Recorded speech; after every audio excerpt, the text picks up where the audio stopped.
नमस्कार, मैं सुनैना कश्यप और आप देख रही हैं KH लाइव हिमाचल।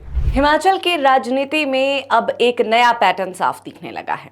मुख्यमंत्री चुप होते हैं और राज्यपाल बोलते हैं। नशे से लेकर आपदा राहत तक, बेरोजगारी से लेकर स्वास्थ्य सेवाओं तक, हर मोर्चे पर जब सरकार जवाब देने की स्थिति में नहीं दिखती, तब राज्यपाल शिव प्रताप शुक्ल मैदान में उतरते हैं और सरकार को सीधे कटघरे में खड़ा कर देते हैं। ताजा मामला नशे की समस्या का है। राज्यपाल ने खुद कहा कि उड़ता पंजाब अब उड़ता हिमाचल बन रहा है और सरकार गंभीर नहीं। पूरे प्रदेश में सिर्फ एक नशा मुक्ति केंद्र, बाकी सिर्फ भूमि तलाशने की प्रक्रिया में है। हिमाचल में कहां खोई है सरकार? क्या राज्यपाल केवल सामाजिक चिंता जता रही हैं या सियासी संकेत दे रही हैं? क्योंकि ये पहली बार नहीं है। आपदाओं के समय राज्यपाल बोले सरकार असंवेदनशील है, स्वास्थ्य सेवाओं पर टिप्पणी की स्थिति चिंताजनक है। नशे पर बोले सरकार सक्रिय नहीं है और अब विधायकों को चिट्ठियां तक लिख दी, मगर अधिकांश विधायक भी मौन।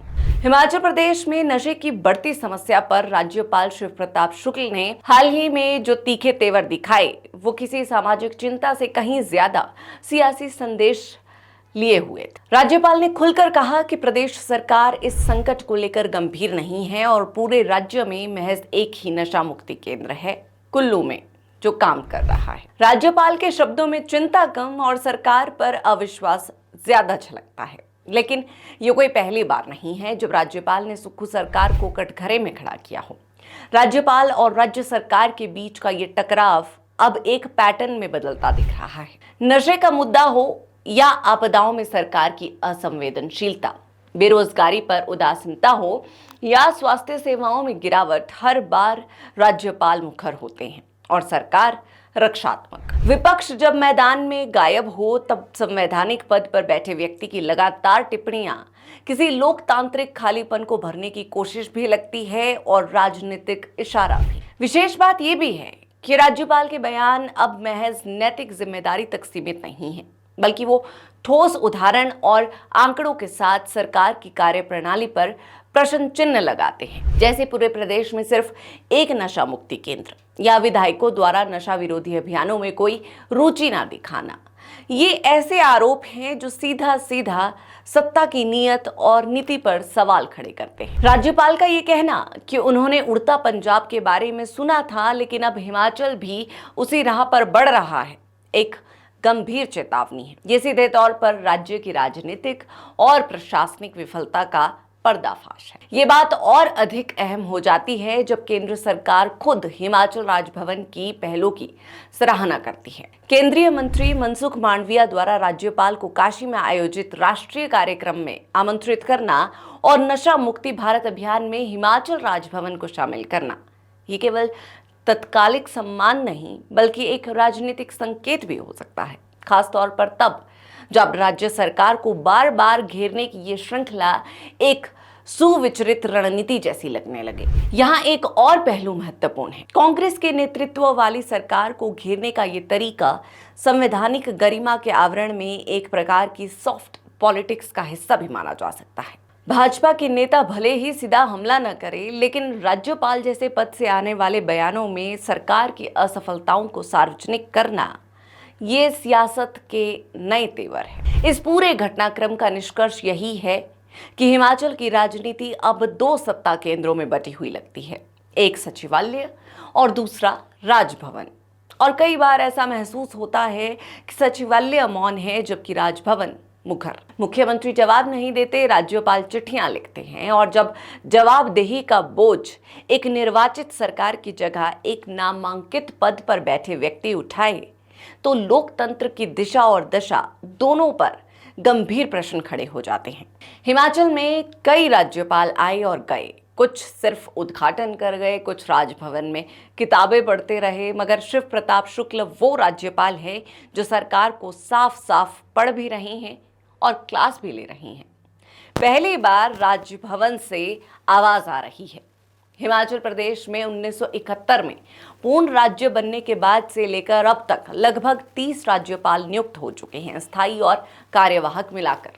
इनमें से अधिकांश ने अपनी संवैधानिक भूमिका को औपचारिक दायरे में ही सीमित रखा। मगर सवाल तो यही है कि क्या कोई और राज्यपाल इतने मुखर नहीं हैं? साफ तौर पर कहें तो नहीं। अधिकतर राज्यपाल संवैधानिक मर्यादा के तहत रहते हुए नॉन पार्टीजन यानी गैर पक्षीय भूमिका निभाते रहे हैं। कुछ राज्यपालों ने निजी तौर पर सामाजिक विषयों पर बात जरूर की, लेकिन सरकार की नीयत और कार्यप्रणाली पर सीधे सवाल उठाना, वो भी लगातार, ये शायद ही कभी हुआ हो। राज्यपाल शिव प्रताप शुक्ल एक के बाद एक सवाल सुक्खू सरकार पर खड़ा कर रहे हैं और सबसे अहम, राज्यपाल शिव प्रताप शुक्ला ने राजभवन को एक सक्रिय सामाजिक मंच में तब्दील कर दिया है। ये स्थिति लोकतंत्र के लिए एक दो धारी तलवार जैसी है। एक ओर ये जनता के मुद्दों को उजागर करने की ईमानदार पहल दिखती है, तो दूसरी तरफ ये सत्ता के भीतर चल रही खामोश टकराव की कहानी भी कहती है।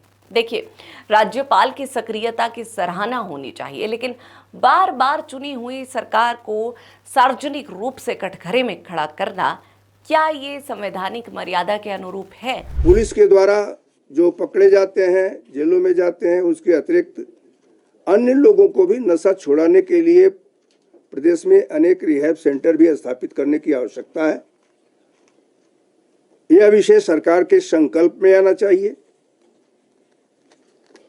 हिमाचल प्रदेश को नशा मुक्त करने के लिए, अब मैं जयराम ठाकुर जी के भी क्षेत्र में गया, रोहित ठाकुर जी के भी क्षेत्र में गया, सबसे पहले मैं उप मुख्यमंत्री मुकेश जी के भी क्षेत्र में गया। मैंने सभी विधायकों को जो यहाँ है उन सबको पत्र लिखने का काम किया कि अपने क्षेत्र में आप कार्यक्रम करिए। आपदा में नुकसान हुए आकलन को केंद्र सरकार देने का काम करती है। केंद्र सरकार की टीम 2 दिन से यहाँ आई हुई है, जो उसका आकलन भी कर रही है। मुख्यमंत्री जी भी गए थे वहाँ पर, अन्य मंत्रियों के साथ गृह मंत्री जी को भी मिले थे, और उसी मिलने के परिणाम स्वरूप गृह मंत्री ने उनसे इस बात को कहा था कि मैं शीघ्र ही टीम भेजूंगा, और उन्होंने टीम भेज भी दिया। तो ये सब आकलन हो रहा है। अब राज्यपाल की सक्रियता को केवल सियासी चश्मे से देखना भी शायद जल्दबाजी होगी। नशे जैसी गंभीर सामाजिक समस्याओं पर अगर निर्वाचित प्रतिनिधि चुप हैं और विपक्ष गायब, तो संवैधानिक पदों पर बैठे लोगों की नैतिक जिम्मेदारी बनती है कि वो सवाल उठाएं। लेकिन यहाँ एक बुनियादी सवाल भी उठता है, क्या एक नामांकित पदाधिकारी बार बार सरकार की सार्वजनिक आलोचना करना संविधान की उस मर्यादा के अनुरूप है जिसकी उम्मीद संवैधानिक पदों से की जाती है? इस बहस का जवाब न सियासत में है, न संवेदना में। ये जवाब छिपा है लोकतंत्र की उस लक्ष्मण रेखा में जिसे न सरकार को लांघना चाहिए और ना ही राजभवन को। बहरहाल, आज की इस चर्चा में इतना ही। इस चर्चा पर आप सभी की क्या राय है, कमेंट सेक्शन में ज़रूर बताएं।